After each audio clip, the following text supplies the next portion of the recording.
Hello, my name is Paul Dijczyk, founder of Elastic Steel Method of Athletic Conditioning. Today I'm going to answer one question that I keep getting all the time, and I got another one today. I figured good time to answer. The question is about hipping, okay? And the question is, how come I teach hipping in my seminars and I do not teach it in the DVDs on kicking techniques? If you don't know what hipping is, hipping has nothing to do with the hippies, smoking drugs, 1960s, freedom movement in the 1960s, nothing like that. Hipping is a whiplash technique that initiates a kick. Okay? Kick is usually taught as a full movement technique. In reality, if it was a full movement technique, you would have been pushing people with your foot. Okay? Hipping is what allows a kick to be a kick. It what allows you to throw your foot at your opponent and accelerate your body. So that's what hipping does. Now I can't talk about hipping and answer the question that I was asked without talking about the coaching and levels of coaching. Okay? I'm going to quickly say something about that. There are multiple levels of coaching.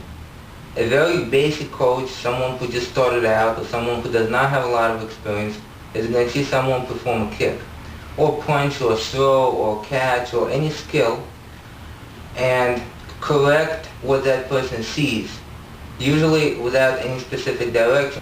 For example, you throw your kick. Your coach or your martial arts instructor sees that it's slow. Most people can see if a kick is slow. It does not take a lot of experience to see that. Okay? Now how to correct that is a totally different story. What that instructor can say is, your kick is slow, kick faster.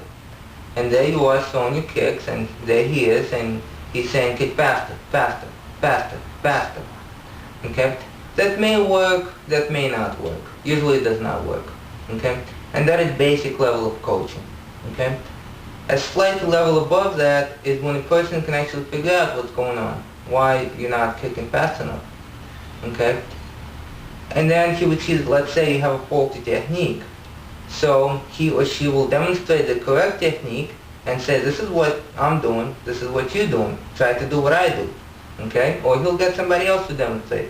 This is how it's supposed to look like, this is what you're doing, this is how it's supposed to be done. Now you do it. That's slightly above that. And then at the more higher level, a coach will see a kick, realize why your kick is incorrect, and he's not going to try to say, okay, look, this is how you do it, this is how I do it. Not going to say that. What he will do is actually give you exercises. They can be exercises, they can be drills, which may not resemble that kick, but they work similar muscles, similar nervous patterns, they work the same exact trajectory. Or they work, for example, a flexibility or some kind of ability that needs to be improved for you to get that kick faster or higher or whatever the case might be. Okay? So that is high level. At the same time, another thing that is possible is visualization. So the instructor would say, okay, look, I want you to visualize, just like a good director, that there is something between you and the opponent. I want you to visualize kicking through the target this way. I want you to visualize that your foot is standing in something. I want you to visualize that you're standing on something. I want you to visualize that there's something there.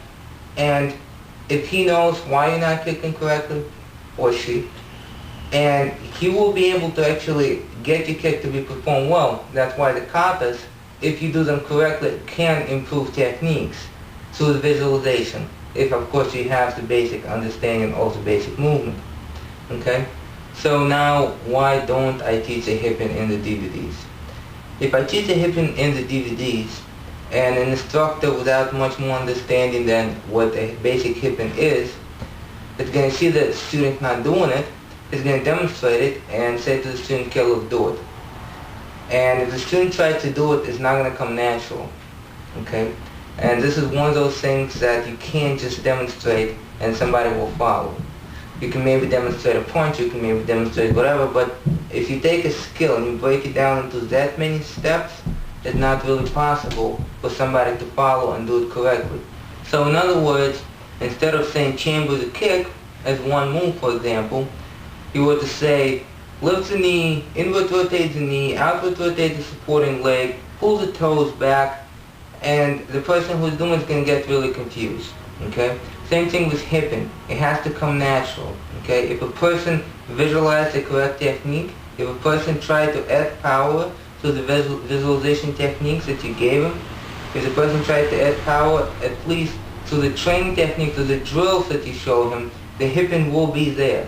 Hipping is not something that you can just demonstrate and say, look, you're not doing this, and the person will try to do that. It's just not going to work.